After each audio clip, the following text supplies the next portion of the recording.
भजनों पर आनंद पूर्वक हमारी बहनें आनंद के पूर्वक इस प्रकार माँ भगवती की आराधना कर रही है। हम सिर्फ इतना ही चाहते हैं कि आप आनंद से इस प्रकार के कार्यक्रमों में रहें। थोड़ा सा इन चीज़ों का ध्यान रखने की आवश्यकता है, जिसमें थोड़ा सा आपको भ्रम लगता होगा या कहीं ना कहीं बात आती होगी कि बजरंग दल आप आखिर चाहता क्या है। बजरंग दल आपसे, हमारी बहनों से कुछ नहीं चाहता, सिर्फ इतना चाहता है कि हमारी बहन बेटियां जहां भी रहें स्वाभिमान से रहें, सम्मान से रहें और उनके ऊपर किसी भी प्रकार की गलत दृष्टि नहीं पड़े।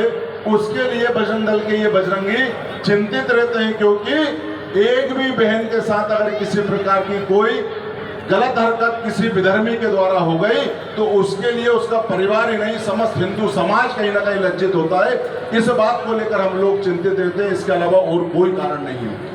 दूसरा विषय हम सिर्फ इतना रखना चाहते हैं, मेरी बहनों से हाथ जोड़ के आग्रह है, हम लोग कोई बंधन में आपको नहीं रखना चाहते, लेकिन जो सनातन की संस्कृति है, जो सनातन की परंपरा है, उन सबका पालन हम सबको करना चाहिए। ये हम सबका जिम्मेदारी और नैतिक कर्तव्य है।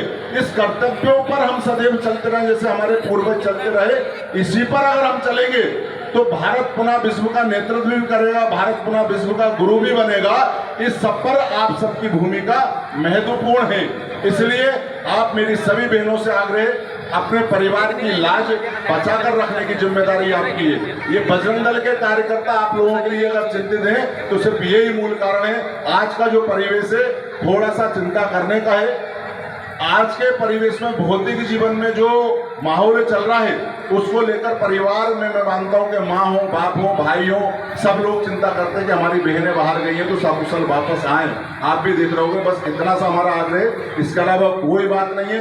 पूरी हमारी जो गरबा उत्सव समिति है उसको विश्व हिंदू